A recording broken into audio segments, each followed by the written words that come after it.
talking. All right, let's taxi out of here. I'll get us out towards the runway, and then I'm gonna have you do the takeoff. I'm gonna walk you through everything. I know this is like you're like, dude, I don't know. I've only had 1 hour. No, because I was the guy you're talking about that on the helicopter. His program was called like Aviation. Yeah, Aviation.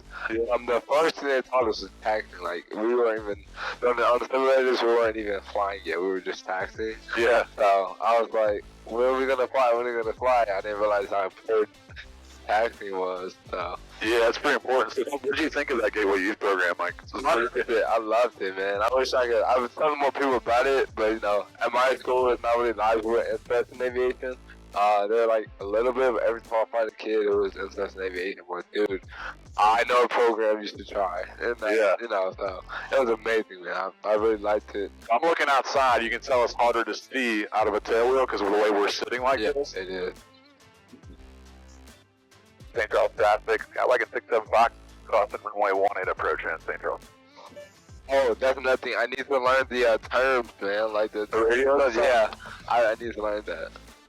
Man, I'm excited to have your first ride in a tailwheel. Yeah, it's just super tough. I did a lot of stuff until I decided, like, man, this is really like a lot of fun. I mean, flying tailwheel, flying 185s and Cubs and stuff like that, helicopters.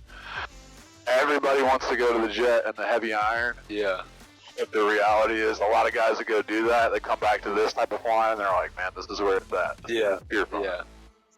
There's the places you can go. I mean, we can land on like less than 1,000-foot strip. We can go into the mountains. We can go across country. Wait. We're gonna do a lap here. Are you pulling the throttle back? So I'm pushing the throttle up. Okay. So on the ground, this is a constant speed prop. So the blue lever controls the propeller. It's kind of like your gears in a car. It's changing the pitch of the blades as the engine turns. Okay. The throttle right here, it's so-called manifold pressure.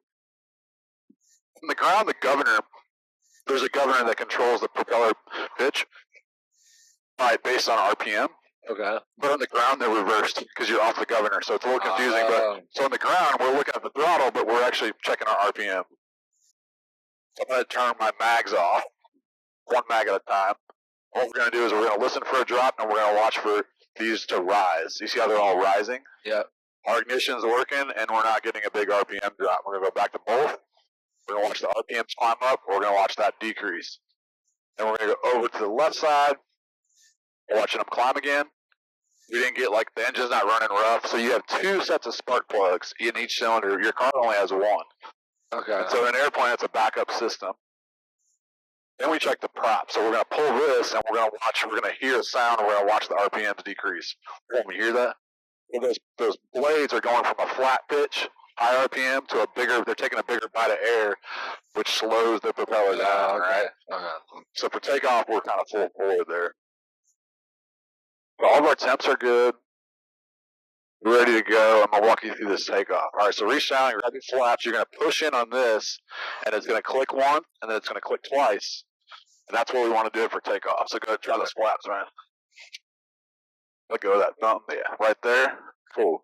All right, so when we go out, we're going to roll on the runway. You're going to use your feet to go straight. I'm going to stay with you the whole time. Okay. These airplanes are not like, jets and other airplanes where you're just flying by the numbers. This is like seat of the pants. The airplane talks to you. You're feeling what it's going to do. So when we're going on the runway and we add power, we feel like the tail is starting to get light, we're going to actually push forward. Okay. So what we're going to do is we're looking outside. We want to make this airplane level. Okay. On a takeoff roll, and then when we get speed, then we're going to pull back slightly and climb away. Okay. Cool? All right, yep. I'll walk you through it all. All right, everything's up, lights are on, transponder's on. Change out traffic, Skywagon, 14675 out departing runway 18 St. Charles. All right, we're clear left, we're clear right. Yeah, stay on the pedals with me too, and I'll be right here with you, so no stress, no worries. And the airplane's going to want to go left. It's got left turning tendencies, so we'll have to add some right rudder. But at the end of the day, we just want to go outside and go straight. So yeah, keep your hands on the yoke. I'm going to add the power for you.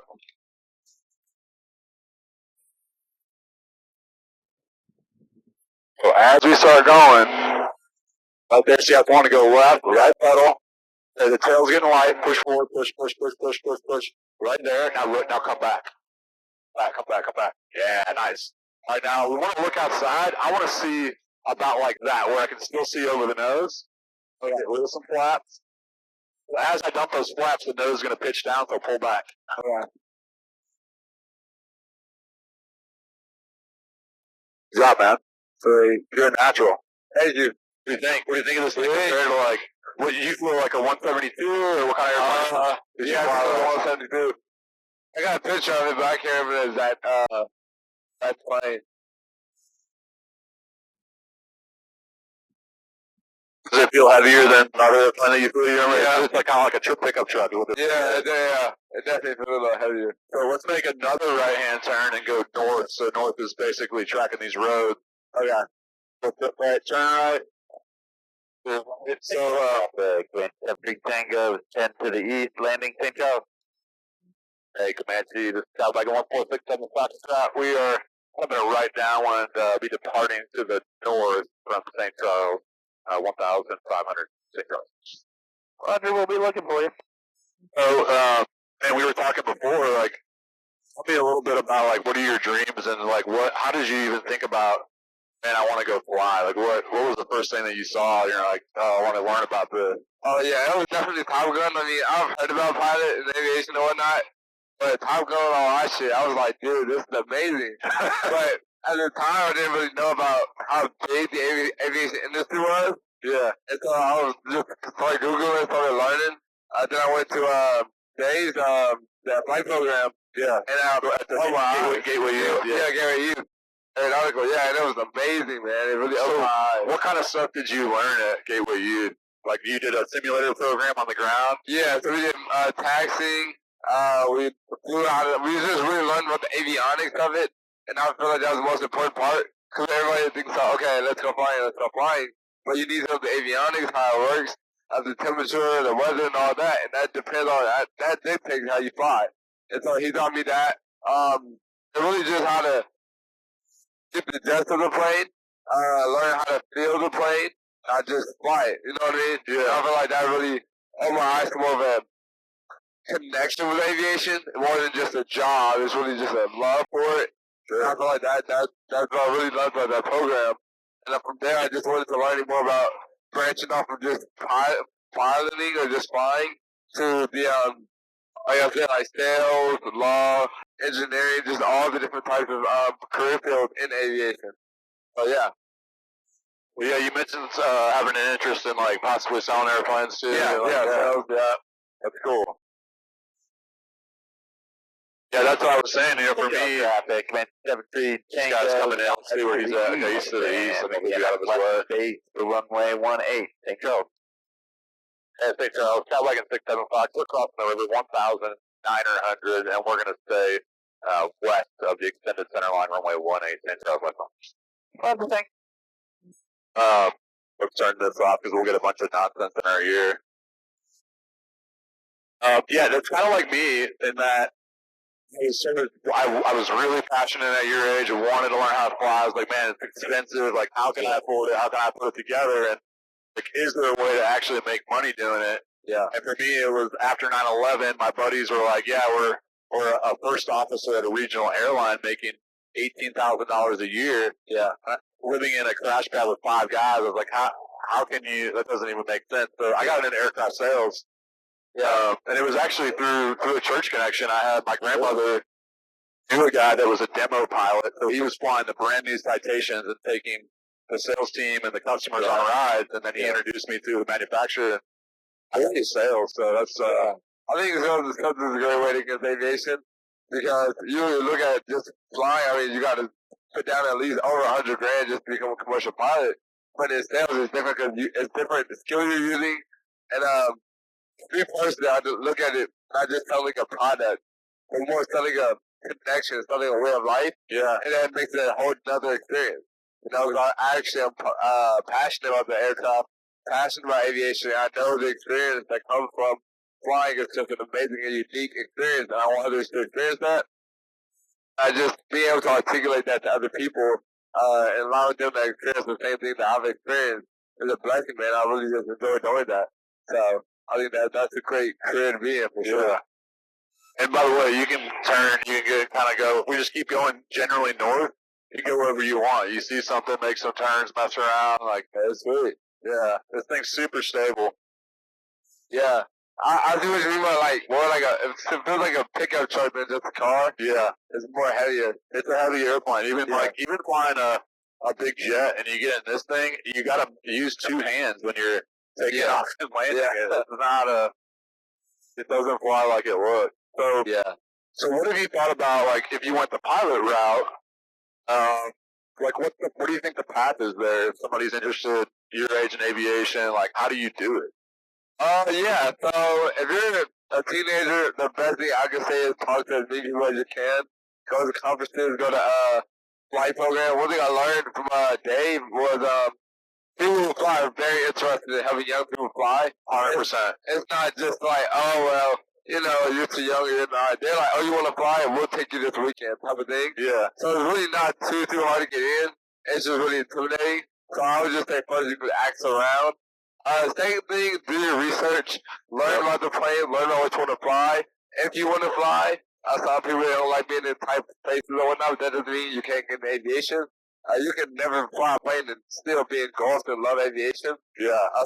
The second part is really finding out where you want to fit in with aviation. The third thing is look at flight programs. One thing I also learned is you don't have to go to college to be a professional pilot.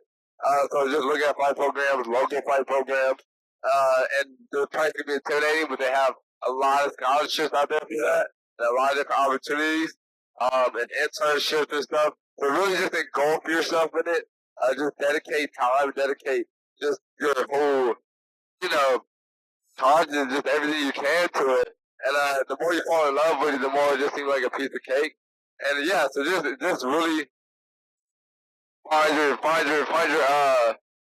cup of tea in aviation. And I would say the least thing is don't worry about the money you're making, because there's money making everywhere. Find your passion in it, and it's something for everybody in aviation. You know, like we were talking about sales to flying to manufacturing to engineering to whatever.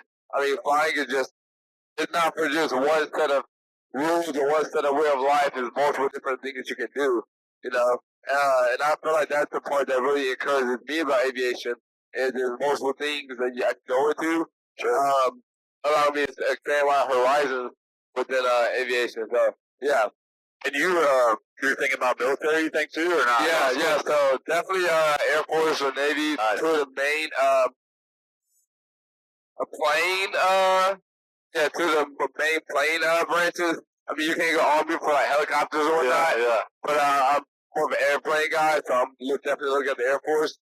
My thing I would say is join Air Force JLTC at your high school as you can. So some people don't have that at their school. What's that all about? Tell me about. I don't really know that much about it.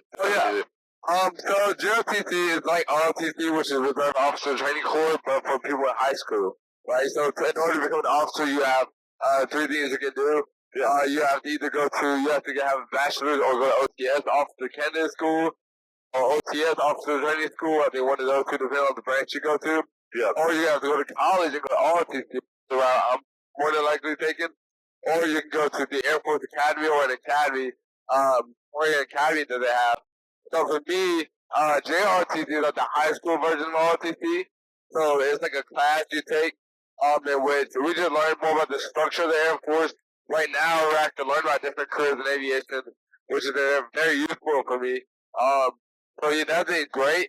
And I would say just connecting with, like, cause I have a colonel, a female sergeant, just talking to them, learn about the Air Force, learn about aviation, and just realize that the Air Force actually has a lot more jobs than just an aviation role. However, you get in the Air Force and you just explore, you kind of get a view of the aviation world, and you're like, wow, I actually really love this. Yeah. And that kind of part with me, when I was like, I knew for a fact I wanted to go to the military after seeing Top Gun, but I didn't really know much about it. Yeah. And I was like, okay, it's intimidating, which is rightfully so, but you're not really used to aviation. However, once you're kind of getting the feel of it, and it kind of just really fall in love for it, man. Just like realizing what an amazing experience it is. And one thing I feel like with JRTC and aviation for me was it doesn't feel like I'm doing a job. It feels like I'm doing something I love. It's like a dog to wake up. Do you feel like the kids that are in it with you, like you feel like a connection to them, like that mindset, pretty focused and driven? And yeah, I mean, you do have some of the kids who don't, but you'll find your group of kids who there are always a few kids in both organizations who are really focused and love that. Yeah. And I know I connect commander, and I have two people over me. They feel the same way. You know, I just had a buddy of mine. He just signed up with the Navy to do on July something boot camp. Oh, nice. So and he's gonna be aviation maintenance something like that in the Navy. So just just having friends of mine who are going into aviation, going to the military. That's just a big motivation for me to just keep going and just to see how my friends are succeeding and how I just really love it and kind of just reminds me of why I kind of got into it in the first place. That's awesome, man. Let me give you a little flight lesson. By the way, you're doing great. Like you have a natural instinct and you're controlling the airplane. You're stable. I'm not so concerned about maintaining a specific altitude. We're just having fun. Okay. You're getting a feel for it, but give me a left-hand turn to a heading of about 210. So I'll put the bug on your heading, and let's see if you can come down to 2,000 feet and maintain 2,000 feet. So right here's your altitude, and that's your climb indicator. So you're climbing right now, and then you look at your pitch. So if you're flying instrument, which is kind of the opposite of what you're learning, like when you're first learning, we want to be looking outside. But sometimes you need to get a reference for what does level look like. Okay. Because every airplane's a little different. The way the cowling, the way the glare shield sits on the horizon. So like right now, you're pretty level. And if you look outside, I kind of say in this airplane, it's about a fist. Like if I put my fist on top of the dash, like that's kind of level. It gives you an idea of like how much horizon you can see. Okay. And then, keep on coming left and back down to heading of 210. So yeah, just kind of, this is what learning's all about. It's like you learn how to do simple airspeed climbs or rate of climb, down to an altitude, making turns. The tailwheel stuff, I like it because you really need to use your feet. So you're using both feet, both hands, and it requires a high level of skill to fly an airplane like this. Like when you get into jets, most jet pilots, they forget what the rudders are for. They just use the autopilot and they go, and it's a very different way of thinking. What's like? Do you have a favorite airplane or anything that you're like, oh man, I think that would be so cool to fly? I mean, for me, I just love the F-22. The 22. That's my favorite right there. I love it. Have you ever been to Oshkosh? The air show? No.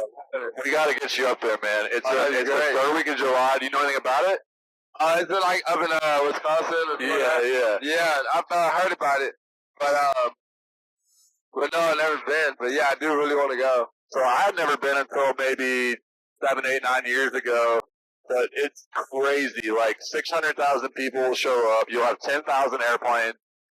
It's almost an air show. It's overwhelming. Like there's F-22s screaming by. There's old MiG fighters going by. It's just nonstop action. Helicopters in the background. Most of the fixed wing stuff there, they kind of separate the helis, but you'll see guys giving rides during the show. Yeah. Still doing good, by the way. And you'll see it's kind of normal. Like when you're learning to fly, you're like looking for your altitude, and you kind of go past it. And so it's normal for you to be deviating a little bit. And what's happening is that as you change your altitude, as you change the pitch, the attitude of the airplane, so we point the airplane down. What happens to our airspeed, you think? When we point the nose, it goes faster. It goes faster. Yeah. So when we go faster, do you think we generate more lift or less lift? When we go faster? Oh, you said lift, more. More lift. Yeah. So I know you know the answer. We pitch down. The airplane goes faster, so you generate more lift. What does the airplane want to do when it generates more lift? You want to climb or does it want to descend? Descend. It's more lift. Yeah. So remember, airspeed over the wing. We got airflow over the wing.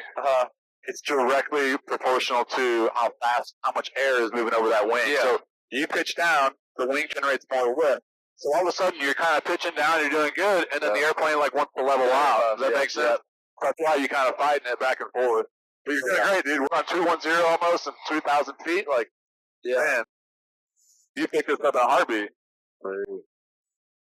Yeah, I've got into this kind of flying about 7-8 years ago when I really wanted to go.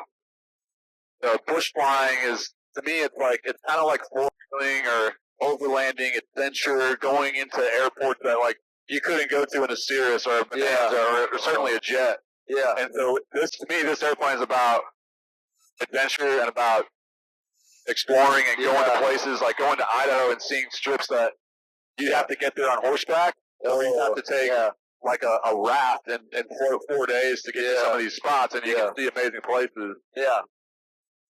I mean, I do feel like aviation is one of those things where, like, you can fly your whole life and never get sick of flying.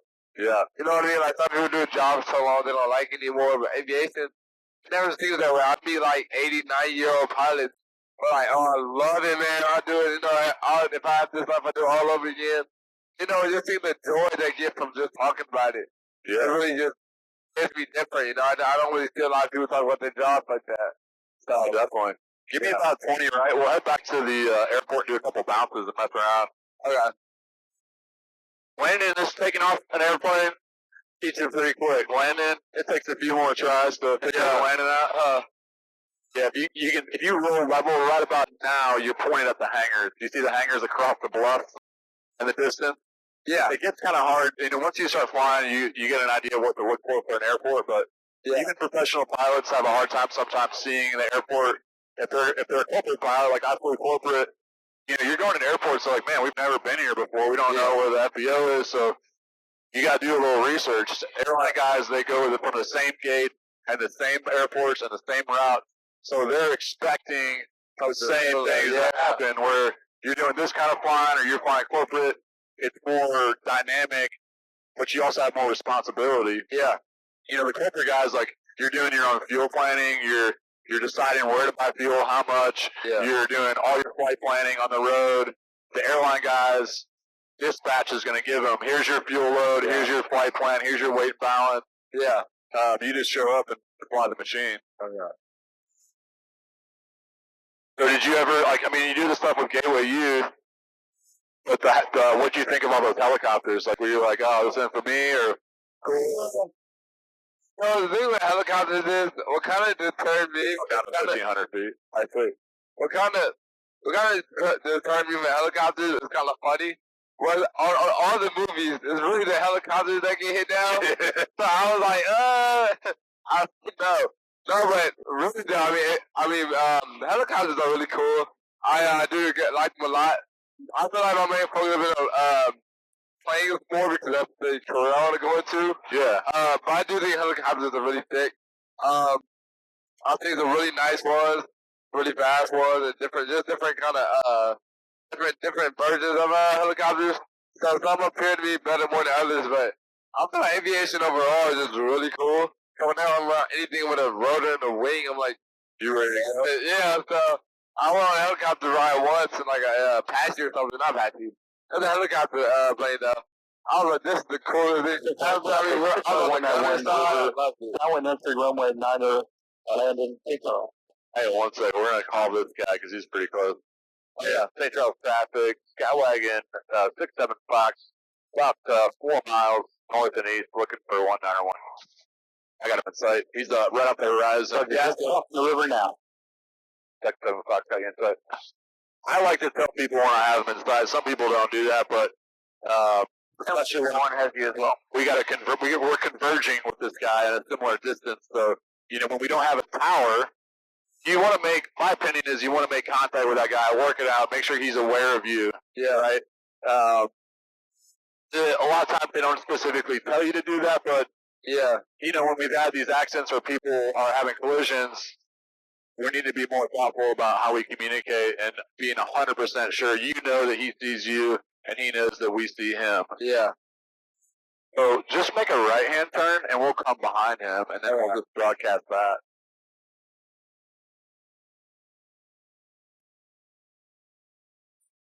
He said he was going to land runway 9, so I think he's going to make a right-hand turn here in a second.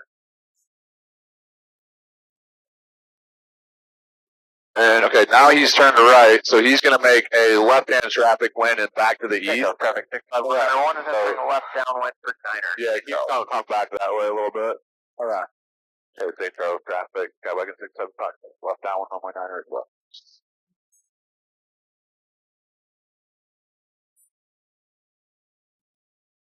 And if you just want to keep him in sight and stay wider than him, that would be good.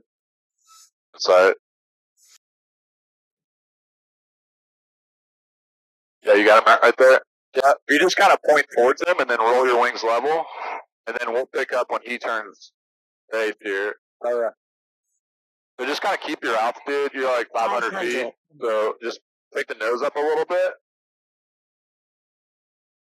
I'll give you a little throttle here. One, turning left base, Niner, St. Charles. Cool.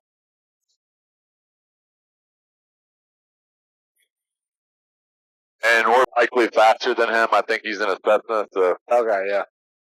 Yeah, he's landing. All right. And that's a short runway, so we might want to give him some room so that he can roll out. So just continue straight a little bit. Okay. I'm gonna help you with the trim. Right. So as we slow down, you're noticing now the airplane's wanting to sink because we're generating less lift. Okay. So I'm just gonna trim back to help you out, and then I'm gonna grab first notch of flap. So as I do this, it's gonna want to pitch up, so push forward. Yeah.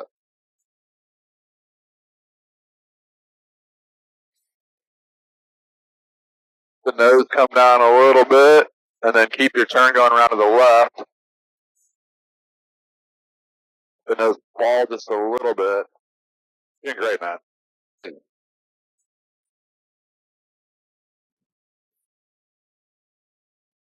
All right, he's over the numbers. Another notch of flap. I'm going to help you here. I'm going to stay on with you. Just keep flying, and I'll be right here with you.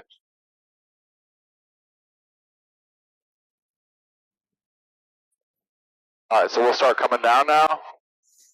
Okay. So you got the runway in sight. We're going to land to the east. Okay. So what we're going to do is we're on speed. So just look at the number. You see the number 9? Yeah. So what we want to do is just keep that in the same spot of the windscreen. Like if you see it like right there, if it goes down, you're getting high. If the numbers come up in the windscreen, you're getting too low. Yeah, like 65191 clear. St. Charles, Skywagon, 675, final runway, Niner, St. Charles. You're doing good, man. I'll send the power here. I'm going to start rolling the top forward. And what we're doing is we're just getting the airplane ready in case we bounce over, we need to go around. We're just setting it up to go around. So you're getting a little bit lower. So just ease back onto the stick a little bit. And come over to the left to line me up. You're doing great, man. I'm going to help you here a little bit. We're going to come over to the left. And easing it on down so our power and our speed are stable. We'll come over to the left. And the nose is out to the left. Now we're going to straighten it up. We're just going to hold it right here. Okay.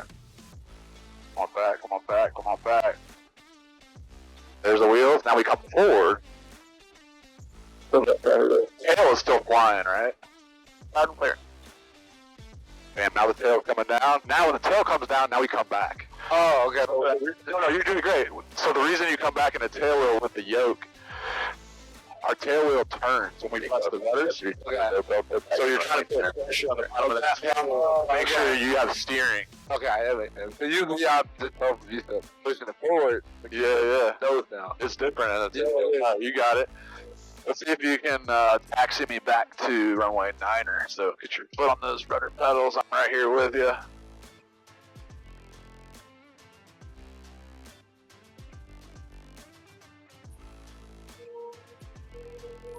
Got slide those turns. It's runway 36 at Delta.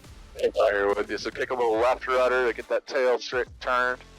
And what you'll notice is like if the tail wheel's cocked to one side, you kind of got to, like, you'll have to start your right pedal here a little early. So, like, right about here, I'm starting to add right pedal to straighten that tail wheel out. Okay. That makes sense? Because it's still pointed. Now it's going straight. What do you think, dude? Right, man. Is it cool? Yeah. I mean, you got good instincts. I mean, I talk to a lot of people, and I mean, that's key. Like having the interest and the passion and deciding that, like, man, I'm going to go do this. I'm going to make it happen.